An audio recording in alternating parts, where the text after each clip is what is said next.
There's a lot of talk in all kinds of different spaces, in personal development, in business, in health and fitness, or school, whatever it is, around accountability. And so I'd like to share with you an idea that I'm playing with in terms of the only person I'm interested in ultimately being accountable to is myself when my head hits the pillow each night. And so when I think about on her terms, at some point, I'm talking about, on my 100th birthday, I'm looking back and thinking, like, yes, thank you. I showed up for this life. The things that I actually value are reflected through my actions and my time, energy, space, investments, the memories, the things that I did in my career and my relationships and blah, blah, blah. I was thinking about my 100-year-old self. But what I'm really realizing is, like, let's break that down into the micro moment about one day at a time and holding myself accountable to being in integrity with her, my future self, meaning the one that's gonna, like, her head's hitting the pillow in the next 20 minutes. At the time that I'm recording this, I'm halfway through a refresher training, facilitator training for DeMartini method, and it's very full on. It's very inspiring, and also it's a lot in my brain. So I'm looking forward to my head hitting the pillow. But I'm just thinking about, how did I show up today? And even though I was in training from 8 a.m., 7:30 p.m. tonight, it's sweet to see that in the moments that I took a break and I would come out and snuggle, I'd go have a potty break, I'd give everybody hugs or tidy up the house because the energy of our house matters a lot to me and that's a high value, or checking in with my sisters and my friends. It's like all my values. I even just did a little workout tonight because even though I'm feeling sleepy, I'm not that sleepy, and I know if I actually tried to go to bed at 9:30 p.m., that would not work out because then I would just be all discombobulated trying to go to bed too early. So I did it's a very light 15-minute workout. So I'm just reflecting on the day and looking at, did I check those boxes? If you've heard me mention before the lazy Susan, that's kind of the visual of my top values. And it's like, did each of those get a turn today? Did I get a turn?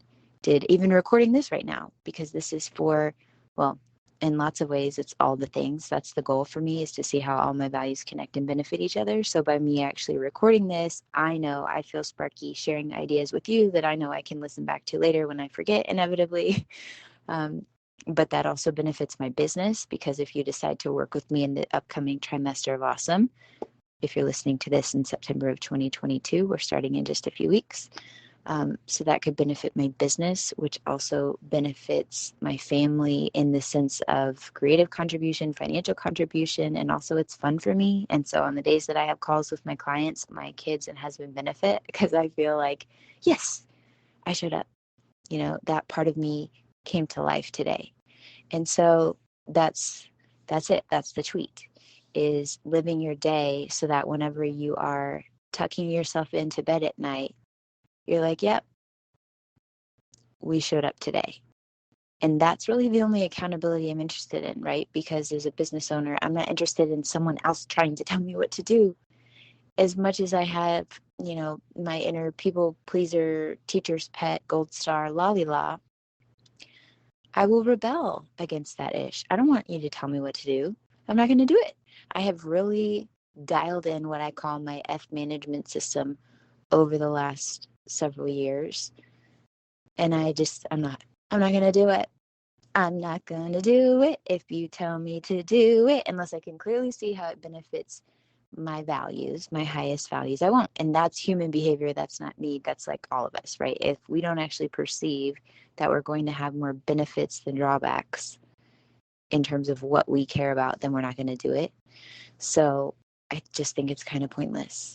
Maybe I should have led with that, but here we are getting to the point at the end of this message. It's just that if you need someone to hold you accountable other than yourself, it's a matter of perception. You're not seeing how this thing, whatever this action is that you're like really trying to take, benefits you in what matters most to you. So either you're not clear on what matters most to you and you're actually living life according to what matters most to your mom or your dad or to your kids or to your best friend or whatever. So you're like subordinating and trying to live their life instead of yours. And so you're trying to pretend like you care about something that you actually don't care about. Or you're just not able to see how this action benefits you in what you care about, or you would be doing it. So what I'm trying to say is, if you're having a hard time and you think that you need accountability, I would challenge you to say you actually need clarity. Because when you really care about something, like when you really value it, even if it's hard, hello parenting, hello entrepreneurship, but again, those are two huge umbrella terms. There are lots of very specific actions within each of those and aspects of each of those. But if you feel like you need somebody to hold you to it, I would like to accept the challenge. If you want to join me in the Trimester of Awesome, I can help you clarify what your actual values are so that it actually just becomes a natural, spontaneous, inspired. You're doing it. You're doing it because you can't not, because you really, truly, it's like part of your inner operating system, your innate operating system. And you know that when your head hits the pillow and your day in review, not to say it's all rainbows and butterflies, because I had some serious grouchiness and conflict in my day. So it's not like it all needs to be peaceful,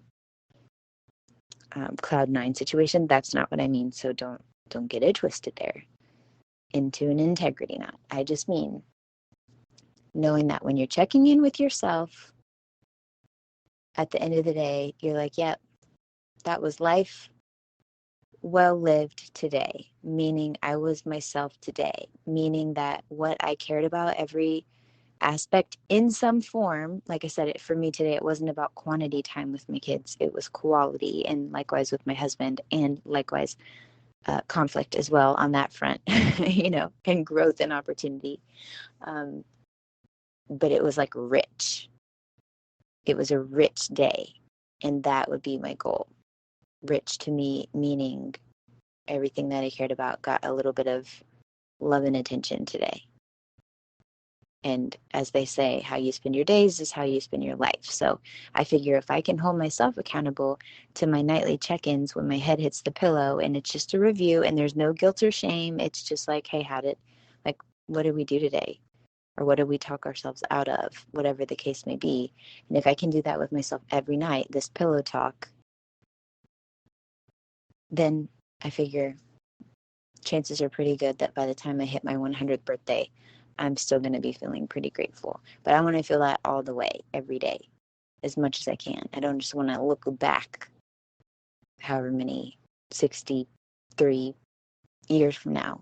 I would like to do it every single night so that if I want to make adjustments, I can do that now in real time, because this is life happening now, not a dress rehearsal.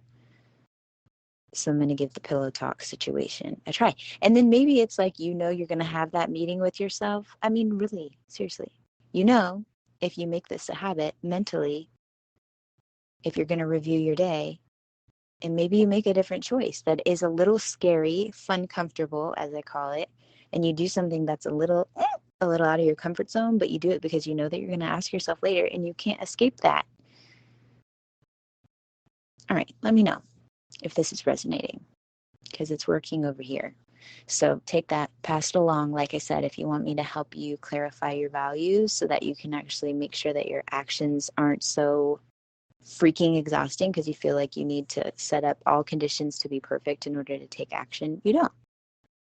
The stuff you care about, you're going to be spontaneously inspired, and maybe sometimes you need a little tune-up from outside of your head, and I got skills to help you with that. Skills, tools, and plenty of experience doing the exact same thing. So I'm here with you.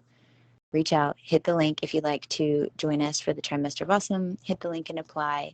Otherwise, if you're listening to this and that time has passed, then leave a comment and let me know how this hits with you.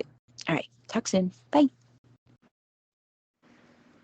Okay, technically that was the end of the episode, but since you're still here, 1, I'd love to thank you for spending part of your day with me, and 2, I'd love to ask you if you would take 30 seconds, maybe 60, to leave a rating and review in your podcast app before you tap out today. If you've already done that, it's amazing. Please send me a screenshot so I can thank you personally, and know that sharing this episode with a friend has the same magical powers, and I deeply appreciate both. Also, in case you're listening to the end to see if I ever actually introduce myself, hi! My name is Nikki Elledge Brown. I'm the host and author of Naptime Empires and this here On Her Terms podcast. You can find me around the internet at Nikki Elledge Brown in most places, but what you may appreciate most is actually over at onherterms.com. It's what I call the insider library.